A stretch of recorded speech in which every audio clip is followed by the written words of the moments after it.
Good morning all of you. Chemistry की next class में अपने ऑर्गेनिक केमिस्ट्री का टॉपिक है benzene diazonium salt. Benzene diazonium salt है वो क्या है? देखो, बेंजीन डाइएजोनियम साल्ट में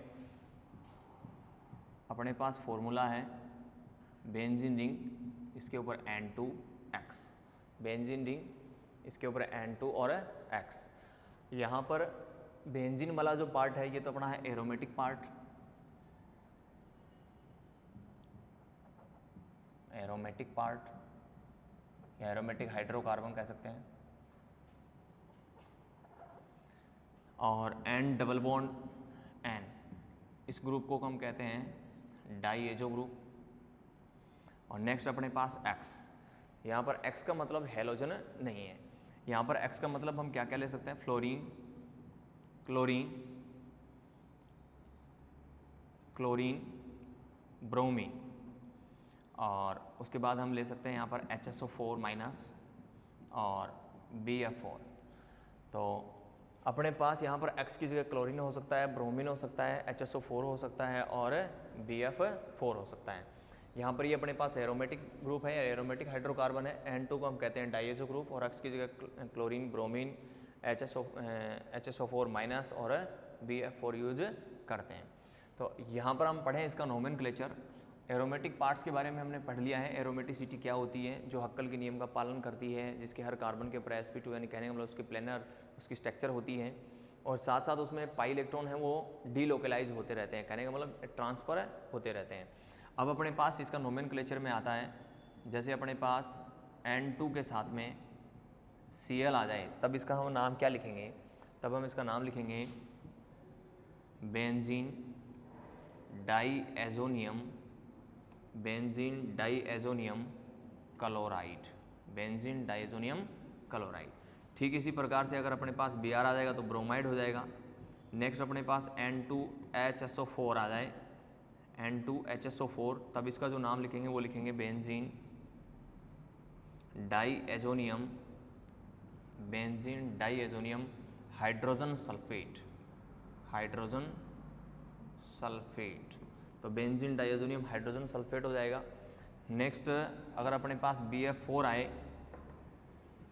तो N2BF4, तब इसका नाम हो जाएगा benzene diazonium fluoroborate, fluoroborate, benzene diazonium fluoroborate. तो ये अपने पास इनका क्या आ गया? नोमेनक्लेचर आ गया। अब ये वाला जो है ये एक बार board exam, RBSc board exam 2016 में पूछा जा चुका है कि बेंजीन के ऊपर N2HSO4 का IUPAC नाम क्या लिखेंगे? तो क्या लिखेंगे? बेंजीन डाइएजोनियम हाइड्रोजन सल्फेट, इसका नाम लिखेंगे हम। तो ये अपने पास नोमेनक्लेचर हो गया। इसके बाद आता है इसका मेथड ऑफ प्रिपरेशन, यानी कि बेंजीन डाइएजोनियम साल्ट है वो हम किस प्रकार से बनाएं। तो बेंजीन डाइएजोनियम साल्ट को बनाने के लिए अपने पास एक ही मेथड है जिसको हम कहते हैं डाइएजोटीकरण reaction.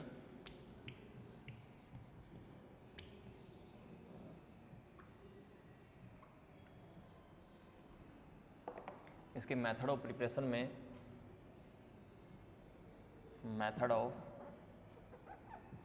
Preparation, method of preparation में एक रिएक्शन आती है इसकी डाइएजोटीनेशन,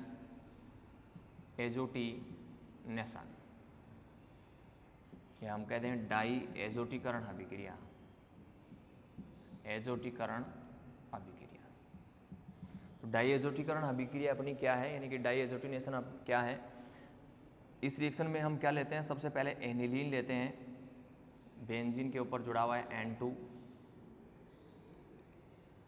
एनिलीन, या फिर हम इसको कहते हैं बेंजीन एमीन, बेंजीन एमीन।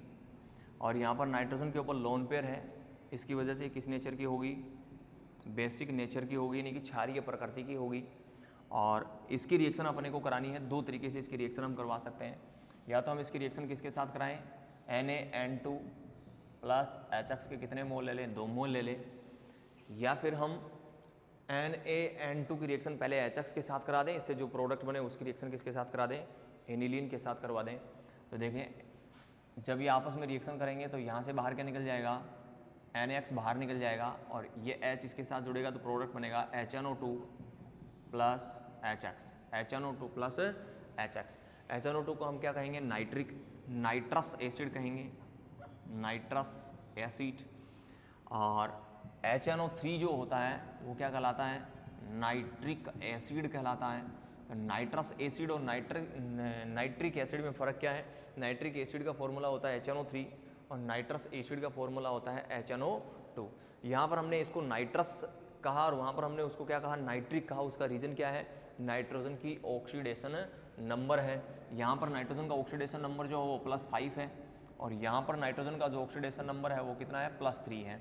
और जब किसी कंपाउंड में, अपने कंपाउंड में एटम के ऑक्सीडेशन नंबर क्या होता है, बढ़ता है, तब हम उसके लास्ट में क्या लगाते हैं, इक लगाते हैं। और जिसका ऑक्सीडेशन नंबर कम होता है उसके लास्ट में हम क्या लगाते हैं, अस लगाते हैं।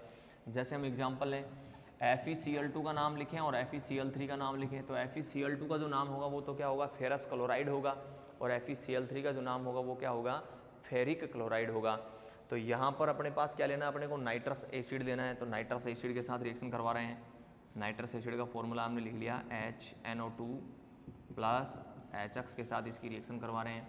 टेम्परेचर लेना है अपने को 0 डिग्री सेल्सियस से लेकर 5 डिग्री सेल्सियस तक, या फिर हम ये कह दें कि 273 केल्विन से लेकर 278 केल्विन तक ही क्या लेना है, अपने को टेम्परेचर लेना है। इससे ज़्यादा अगर हम टेम्परेचर लेते हैं तो बेंजीन डाइएज़ोनियम साल्ट जो होता है वो क्या रहता है, अनस्टेबल रहता है और उसका रीजन भी हमें लिखेंगे। तो HNO2 के साथ हम इसकी रिएक्शन कराएंगे। HNO2 का नाम है नाइट्रस एसिड, तो यानी कि ये अपने पास क्या है, एसिड आ गया है और ये अपने पास क्या है, बेस है। एसिड और बेस रिएक्शन करते हैं तो उसको हम न्यूट्रलाइजेशन रिएक्शन कहते हैं। और ये वाली रिएक्शन जो हम 10th क्लास से पढ़ते हुए आ रहे हैं, तो एसिड और बेस रिएक्शन करके हमेशा क्या बनाते हैं, साल्ट बनाते हैं और साथ साथ में क्या बनाते हैं, वाटर बनाते हैं। तो सबसे पहले इस रिएक्शन में से हम क्या बना लें, वाटर बना लें। वाटर बना लेंगे तो यहाँ पर क्या है, अपने पास O2 है और O2 यानी कि 2 मोल, 2 ऑक्सीजन है और 2 ऑक्सीजन को बाहर निकालेंगे तो क्या बाहर निकलेगा, 2H2O बाहर निकलेगा। और जब यहाँ से 2H2O बाहर निकला है, इसका मतलब यहाँ से अपने को 2 ऑक्सीजन और 4 हाइड्रोजन हटाने हैं। तो 2 ऑक्सीजन और 4 हाइड्रोजन, 2 ऑक्सीजन ये हटा देंगे, 4 हाइड्रोजन अपने पास, 2 ये हैं, एक ये है 3 और एक ये है 4। ये चारों हाइड्रोजन यहाँ से हम बाहर निकाल दें तो अपने पास बचता है बेंजीन। बेंजीन के साथ में अपने पास नाइट्रोजन है और एक नाइट्रोजन अपने पास ये हो जाता है तो N2 और ये अपने पास X है और ये X, तो इस क्या बन जाएगा, बेंजीन डाइएज़ोनियम साल्ट अपने पास क्या होता है, प्राप्त होता है। तो ये हम इस प्रकार से कहेंगे, डाइएज़ोटिव रिएक्शन ये है। उसकी लैंग्वेज लिखेंगे तो कैसे लिखेंगे, aniline react with nitrous acid plus HX, या फिर हम कह देंगे aniline react with NaNO2 plus 2 mole HX, presence in 0 degree Celsius to 5 degree Celsius temperature पर, या प्रेजेंस इन आइस लिख सकते हैं, यानी कि बर्फ़ की प्रेजेंस में हम कह सकते हैं, क्योंकि बर्फ़ अपने पास पानी की जो बर्फ़ बनाते हैं उसको बस उस वक्त उसका टेम्परेचर कितना रहता है, 0 डिग्री सेल्सियस पे। जब ये आपस में रिएक्शन करेंगे, एसिड और बेस आपस में रिएक्शन करके क्या बनाते हैं, साल्ट और वाटर बनाते हैं। तो यहाँ पर जो अपने पास प्रोडक्ट बनता है वो क्या बनता है, बेंजीन डाइएज़ोनियम साल्ट बनता है। तो ये इसका रहा मेथड ऑफ प्रिपरेशन। अब इसके बाद आती है इसकी फिजिकल प्रॉपर्टी, और फिजिकल प्रॉपर्टी में अपने को सिर्फ 2 ही बातें याद रखनी है कि बेंजीन डाइएज़ोनियम साल्ट जो होता है वो रंगहीन होता है, यानी कलरलेस होता है, क्रिस्टलीय होता है, यानी क्रिस्टलीय उसकी शेप होती है, और साथ साथ में वो कैसा होता है, सॉलिड फॉर्म में होता है। तो ये इसकी क्या है, फिजिकल स्टेट है। साथ हम दूसरा ये कह सकते हैं कि बेंजीन डाइएज़ोनियम साल्ट जो है वो 0 डिग्री सेंटीग्रेड से लेकर 5 डिग्री सेंटीग्रेड तक ही क्या रहता है, स्टेबल रहता है। इससे हाई टेम्परेचर पे क्या हो जाता है, अनस्टेबल हो जाता है। अनस्टेबल होने का रीज़न क्या है कि इससे ज़्यादा टेम्परेचर पे क्या हो जाता है, विघटित हो जाता है, टूट जाता है। और कह सकते हैं हम कि वाटर के साथ भी क्या कर सकता है, रिएक्शन कर सकता है हाई टेम्परेचर पे, और वाटर के साथ रिएक्शन करके क्या बना लेता है, फिनॉल बना लेता है। तो हम ये कहेंगे 0 डिग्री सेंटीग्रेड से लेकर 5 डिग्री सेंटीग्रेड तक बेंजीन डाइएज़ोनियम साल्ट है वो क्या रहता है, स्टेबल रहता है। नेक्स्ट अपने पास आती है इसकी फिजिकल प्रॉपर्टी। फिजिकल प्रॉपर्टी हो गई अपने पास, नेक्स्ट आती है इसकी केमिकल प्रॉपर्टी।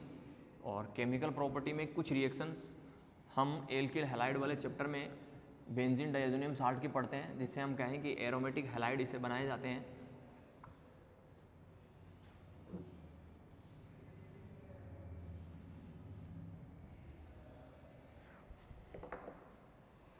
नेक्स्ट है इसकी chemical property of benzene diazonium salt. Chemical property of benzene diazonium salt. तो बेंजीन डाइज़ोनियम साल्ट की कौन कौन सी केमिकल रिएक्शंस हैं वो हम देख लेते हैं। यहाँ पर मैंने X ले लिया है, यानी कि हमने बेंजीन डाइज़ोनियम साल्ट ले लिया, बेंजीन डाइज़ोनियम साल्ट हमने ले लिया। इस बेंजीन डाइज़ोनियम साल्ट के हम रिएक्शन करवाते हैं अलग अलग टाइप से। कुछ रिएक्शंस हमने बेंजीन डाइज़ोनियम साल्ट की हमने एल्किल हैलाइड वाले चैप्टर में पढ़ी हैं या हम पढ़ते हैं उसमें। और इसके अंदर अपने पास पहली जो रिएक्शन आती है वो आती है गाटरमान रिएक्शन। गाटरमान रिएक्शन अपने को कैसे करानी है, कॉपर की प्रेजेंस लेनी है और रिएक्शन किसके साथ करानी है, HCl के साथ करानी है, या कॉपर की प्रेजेंस लेकर रिएक्शन किसके साथ कराते हैं, HBr के साथ करवाते हैं। अगर हम ऐसा करते हैं, कहने का मतलब बेंजीन डाइज़ोनियम साल्ट की रिएक्शन हम HCl के साथ करवाते हैं प्रेजेंस इन कॉपर, या फिर HBr के साथ कराते हैं प्रेजेंस इन कॉपर, तो हम ये कह सकते हैं अपना ये कॉपर जो लिया है ये तो क्या लिया हमने, कैटलिस्ट लिया है।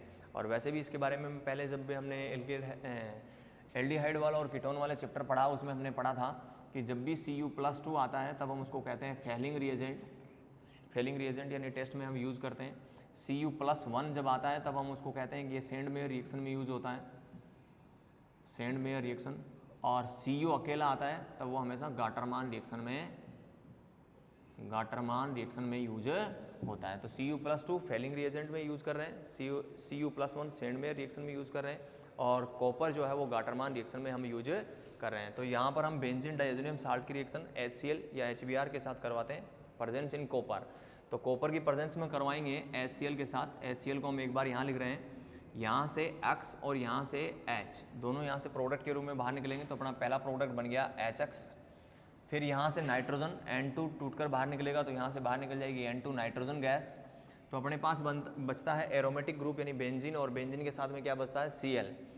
तो बेंजीन के ऊपर आकर जुड़ता है Cl, इससे अपने को क्या प्राप्त होता है, एरोमेटिक हैलाइड प्राप्त होता है, या फिर हम ये कह दें कि क्लोरोबेंजीन अपने को प्राप्त होती है, क्लोरोबेंजीन अपने को प्राप्त होती है। ठीक इसी प्रकार से अगर हम HBr के साथ कराएंगे तो Cl की जगह क्या ले लेंगे, Br ले लेंगे, तो अपने पास क्या बनेगा, ब्रोमोबेंजीन बनेगा। क्या बनेगा, ब्रोमोबेंजीन बनेगा। वही HX और N2 यहाँ से क्या निकल जाएंगे, बाहर निकल जाएंगे। इन दोनों रिएक्शन को ही हम क्या कहते हैं, गाटरमान रिएक्शन कहते हैं, गाटरमान रिएक्शन कहते हैं। दोनों रिएक्शन को ही हम क्या कहते हैं, गाटरमान रिएक्शन कहते हैं। नेक्स्ट अगर हम यहाँ पर CuCl2 के साथ में HCl ले लें, या फिर Cu2Br2 के साथ में HBr ले लें, कहने का मतलब हमने क्या चेंज कर दिया, सिर्फ कैटलिस्ट चेंज किया है। यहाँ पर हमने क्या लिया, Cu2Cl2 और Cu2Br2। Cu2Cl2 के साथ लेंगे तो क्या लेंगे हम, HCl लेंगे, और Cu2Br2 के साथ लेंगे तो क्या लेंगे, HBr लेंगे। तो यहाँ पर जो हमने कॉपर जो लिया है उस कॉपर की ऑक्सीडेशन नंबर कितनी है, +1 है, और +1 हमेशा कौन सी रिएक्शन में यूज़ होता है, सेंड मेयर रिएक्शन में यूज होता है। तो सेम टू सेम यहाँ पर HX बाहर निकल जाएगा, N2 बाहर निकल जाएगा, और Cl इसके साथ जुड़ेगा। तो यहाँ से प्रोडक्ट जो बनेगा वो अपने पास कौन सा प्रोडक्ट बनेगा, क्लोरोबेंजीन बनेगा। ठीक यहाँ पर इसी प्रकार से अपने पास क्या बनेगा, ब्रोमोबेंजीन बनेगा। इन दोनों रिएक्शन को हम मिक्स रूप से हम क्या कहते हैं, सेंड मेयर रिएक्शन कहते हैं, सेंड मेयर रिएक्शन कहते हैं। तो ये अपने पास दो रिएक्शन हो गई हैं, एक तो गाटरमान रिएक्शन हो गई है और दूसरी कौन सी रिएक्शन हो गई है, सेंड मेयर रिएक्शन हो गई है। गाटरमान रिएक्शन में और सेंड मेयर रिएक्शन में सिर्फ और सिर्फ किसका फर्क है, कैटलिस्ट का फर्क है।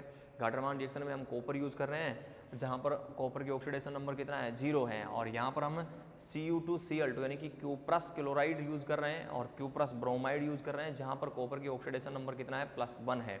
अगर यहाँ पर +2 होता तो हम ये कह सकते हैं कि +2 जो है वो अपने पास फेलिंग रिएजेंट यानी फेलिंग टेस्ट जो करवाते हैं एल्डिहाइड और कीटोन का, उसमें यूज करते हैं। तो ये अपने पास दो रिएक्शन हो गई। इसकी नेक्स्ट जो रिएक्शन आती है वो आती है बाल्ज-सीमान रिएक्शन।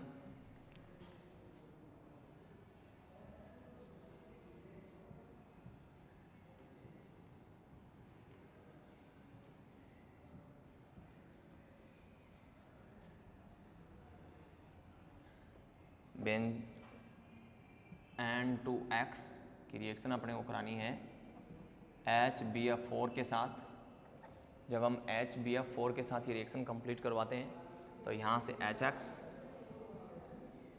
यहाँ से N2, तो अपने पास एक नया बेंजीन डाइज़ोनियम साल्ट बनता है। यहाँ से HX, यहाँ से N2 और BF4, और यहाँ पर अपना जो नया जो बेंजीन डाइएज़ोनियम साल्ट बना वो बना बेंजीन डाइएज़ोनियम फ्लोरोबोरेट। फ्लोरोबोरेट अपने पास प्राप्त होता है, बेंजीन फ्लोरोबोरेट अपने पास बन गया। और जब हम इसको थोड़ा सा गर्म करते हैं, थोड़ा सा क्या करते हैं, इसको गर्म किया जाता है, तो यहाँ से BF3 बाहर निकल जाता है, यहाँ से BF3 बाहर निकल जाता है और N2 बाहर निकल जाता है। तो यहाँ से N2 गैस बाहर निकल गई और BF3 बाहर निकल गया, तो यहाँ पर एक फ्लोरीन बचता है जो बेंजीन से साथ जुड़कर एरोमेटिक हैलाइड बनाता है, यानी कि कहने का मतलब फ्लोरो बेंजीन बनाता है, फ्लोरो बेंजीन बनाता है। तो इस रिएक्शन को हम क्या कहते हैं, बाल्ज-सीमान रिएक्शन कहते हैं। इस रिएक्शन को हम क्या कहते हैं, बाल्ज-सीमान रिएक्शन की। बेंजीन डाइएज़ोनियम साल्ट की रिएक्शन पहले BF4 के साथ कराएंगे, यहाँ से HX बाहर निकलेगा, एक नया बेंजीन डाइएज़ोनियम साल्ट में कन्वर्ट होगा, और वो कौन सा होगा, बेंजीन डाइएज़ोनियम फ्लोरोबोरेट होगा। और बेंजीन डाइएज़ोनियम फ्लोरोबोरेट को जब हम गर्म करते हैं तो यहाँ से BF3 और N2 बाहर निकलेगा, तो क्या बनेगा, अपने पास फ्लोरोबेंजीन बनेगा, यानी कि एरोमेटिक हैलाइड बनेगा, या हम कहते हैं कि एरोमेटिक फ्लोराइड बनेगा, फ्लोरोबेंजीन बनता है। नेक्स्ट हम कुछ एरोमेटिक हैलाइड और बना सकते हैं, जैसे बेंजीन डाइएज़ोनियम साल्ट की रिएक्शन हम पोटेशियम आयोडाइड के साथ करवा दें। नेक्स्ट रिएक्शन अपने पास बेंजीन डाइएज़ोनियम साल्ट की रिएक्शन हम Ki पोटेशियम आयोडाइड के साथ करवाएं। तो जब पोटेशियम आयोडाइड के साथ करवाएंगे, जैसे यहाँ पर हमने HCl लिया था तब क्या निकला था, HX बाहर निकला था, Ki ले रहे हैं तो यहाँ से K और X, यहाँ से क्या बाहर निकलेगा, KX बाहर निकल जाएगा, यानी कि पोटेशियम हैलाइड बाहर निकल जाएगा, N2 बाहर निकल जाएगा, और अपने पास जो I है वो बेंजीन के ऊपर आकर जुड़ेगा, तो अपने पास क्या बन जाएगा, आइडो बेंजीन बन जाएगा। तो ये अपने पास एक नया प्रोडक्ट बनेगा, आइडो बेंजीन। ठीक इसी प्रकार से अगर यही रिएक्शन हम पोटेशियम साइनाइड के साथ कराएं, KCN के साथ करवा दें, तो KX same to same product बाहर निकल जाएगा, यहाँ से K और यहाँ से X, KX बाहर निकल जाएगा तो CN इसके साथ जुड़ जाएगा और क्या बन जाएगा, साइनोबेंजीन बन जाएगा, साइनोबेंजीन बन जाएगा। ठीक इसी प्रकार से ये रिएक्शन हम NaNO2 के साथ करवा दें, तो यहाँ से बाहर क्या हो जाएगा, NaX बाहर हो जाएगा और N2 बाहर हो जाएगा, और NO2 कहाँ जाएगा, बेंजीन के ठीक ऊपर आ जाएगा, बेंजीन के साथ जुड़ जाएगा NO2, तो अपने पास क्या बन जाएगा, नाइट्रो बेंजीन बन जाएगा, नाइट्रो बेंजीन प्रोडक्ट के रूप में बनेगा अपने पास। तो ये इसकी क्या रही है, केमिकल प्रॉपर्टी रही है। केमिकल प्रॉपर्टी में बेंजीन डाइएज़ोनियम साल्ट के हमने गाटरमान रिएक्शन पढ़ी है, गाटरमान रिएक्शन के बाद हमने सेंडमेयर रिएक्शन पढ़ी है, उसके बाद हमने इसकी बाल्ज-सीमान रिएक्शन पढ़ी है, और वो जो तीनों रिएक्शन थी वो तीनों रिएक्शन हम चैप्टर नंबर 10 एल्किल हैलाइड और एरिल हैलाइड वाले टॉपिक में पढ़ते हैं, जिसे हम एरोमेटिक हैलाइड बनाते हैं। तो हम ये कह सकते हैं कि बेंजीन डाइएज़ोनियम साल्ट की जो केमिकल रिएक्शन जो हैं वो अपने पास जस्ट पीछे भी रिपीट होती हैं। कहने का मतलब ऑर्गेनिक केमिस्ट्री में एल्किल एरोमेटिक हैलाइड बनाने के मेथड ऑफ प्रिपरेशन में, यानी बनाने की विधियों में भी हम उनको पढ़ते हैं। ठीक इसी प्रकार से हम यहाँ अगर आप पोटेशियम आयोडाइड के साथ रिएक्शन कराते हैं तो आइडोबेंजीन बनता है, KCN पोटेशियम साइनाइड के साथ कराते हैं तो अपने पास साइनोबेंजीन बनता है, NaNO2 के साथ रिएक्शन कराते हैं तो अपने पास क्या बनता है, नाइट्रोबेंजीन बनता है अपने पास। ठीक इसी प्रकार से इसकी बाद में आती है इसकी कपलिंग रिएक्शन, यानी कि कुछ इसकी संयुग्मन अभिक्रियाएं।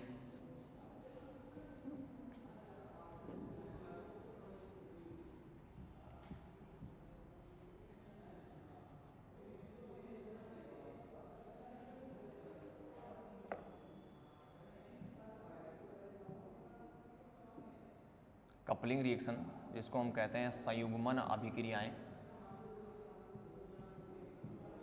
कपलिंग रिएक्शंस के अंदर अपने पास बेंजीन डाइएज़ोनियम साल्ट की रिएक्शन हम करवाते हैं एनिलीन के साथ, फिनोल के साथ, N डबल बॉन्ड NX, ये हमने लिया अपना बेंजीन डाइएज़ोनियम साल्ट। तो बेंजीन डाइएज़ोनियम साल्ट की रिएक्शन हम सबसे पहले करवा रहे हैं एनिलीन के साथ, बेंजीन के ऊपर NH2 ग्रुप जुड़ा रहा है और बेंजीन के हर कार्बन पे क्या रहता है, हाइड्रोजन रहता है, और इसको हम बोलते हैं एनिलीन। तो बेंजीन डाइएज़ोनियम साल्ट की रिएक्शन हम किसके साथ करवाएं, एनिलीन के साथ करवाते हैं। तो यहाँ से HX के रूप में बाहर निकलता है और अपने पास ये वाला जो ग्रुप है वो इसके साथ क्या हो जाता है, जुड़ जाता है। तो जब हम इस ग्रुप को आपस में जोड़ते हैं तो अपने पास प्रोडक्ट के रूप में क्या बनता है कि डबल बॉन्ड N और यहाँ से दो नेक्स्ट जो बेंजीन है वो जुड़ जाती है इसके साथ, तो ये आ गया NH2। तो अपने पास नेक्स्ट जो प्रोडक्ट बना वो बना, ये तो देखो ये अपने पास एरोमेटिक स्ट्रक्चर आई है, यहाँ जुड़ा हुआ तो इसकी ऑर्थो पोजिशन, ये मेटा पोजिशन और ये पैरा पोजिशन। तो हम यहाँ से लिखेंगे पैरा एमिनो और एजोबेंजीन, पैरा एमिनो एजोबेंजीन। तो अपने पास नेक्स्ट प्रोडक्ट बना पैरा एमिनो एजोबेंजीन, जो ऑरेंज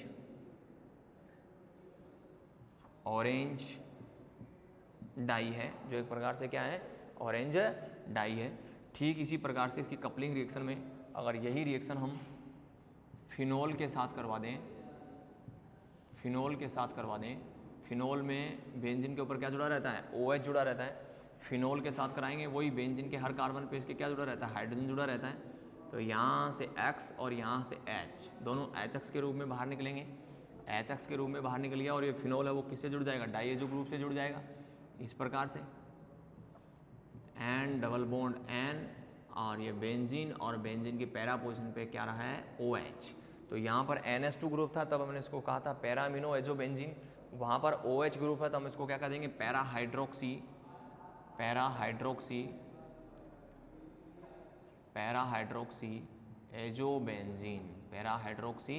एजोबेंजीन। और ये वाली जो है वो कैसी है, येलो डाई है। कैसी है, yellow die.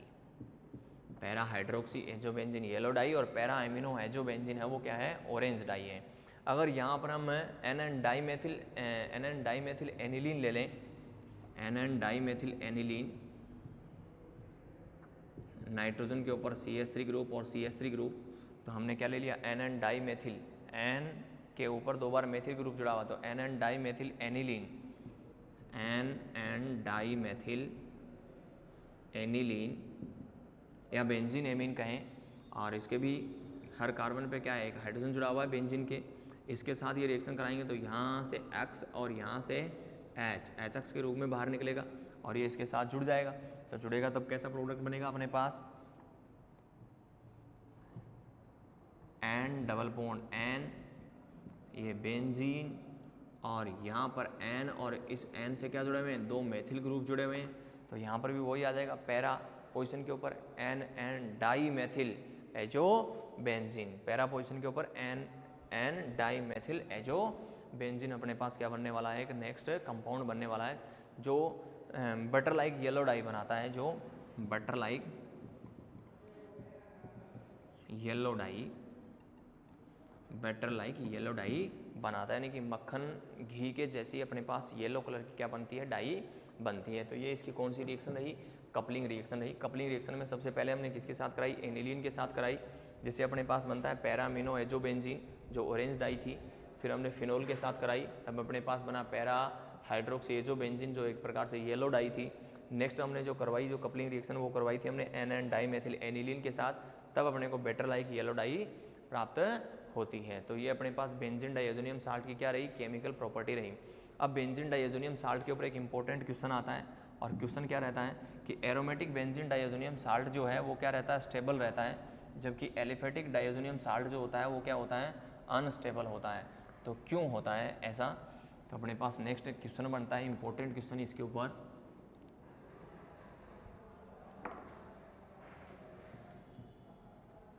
Aromatic diazonium salt is stable but aliphatic diazonium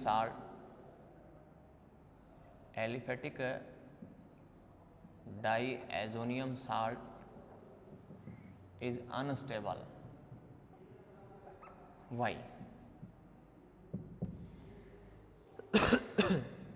aromatic diazonium salt जो होता है वो क्या होता है, स्टेबल होता है। कह देंगे हम सीधा कह दें कि बेंजीन डाइएजोनियम साल्ट है वो क्या रहता है, स्टेबल रहता है। मैं यहाँ पर ये भी लिख सकता हूँ, बेंजीन डाइएजोनियम साल्ट है वो क्या रहता है, स्टेबल रहता है।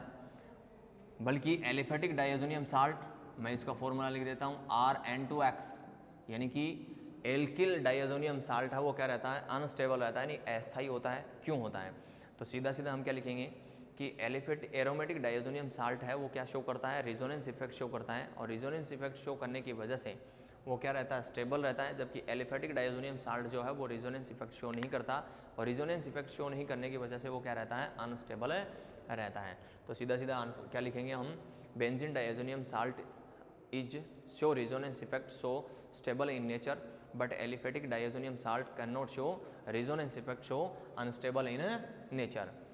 या फिर हम ये कह दें कि ये अनुनाद प्रभाव प्रदर्शित करने की वजह से स्थायी रहता है, एलिफेटिक डायज़ोनियम साल्ट अनुनाद प्रभाव प्रदर्शित नहीं करता, इसलिए क्या रहता है, अस्थायी रहता है।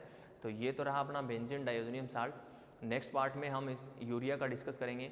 ये वाला पोर्ट यानी कि बेंजीन डायज़ोनियम साल्ट वाला पार्ट अगर आप पढ़ते हो तो एरिल हैलाइड बनाने के जो मेथड ऑफ प्रिपरेशन है वो क्या हो जाते हैं, कंप्लीट हो जाते हैं। यानी कि एरिल हैलाइड हम किस किस मेथड से बना सकते हैं, जिसमें Gattermann reaction, Sandmeyer reaction, Balz Schiemann reaction, potassium iodide के साथ अभिक्रिया, और अपने पास कई ऐसी अभिक्रियाएँ आती हैं जिसमें हम क्या बनाते हैं, एरोमेटिक डायज़ोनियम साल्ट बनाते हैं। नेक्स्ट लेक्चर में हम डिस्कस करेंगे यूरिया के लिए, यानी कि यूरिया है वो किसने बनाई, कैसे बनाई, और सबसे पहले जो यूरिया बना था वो पहला ऑर्गेनिक कंपाउंड था जो लेबोरेटरी में बनाया गया था, और उसको किसने बनाया था। धन्यवाद।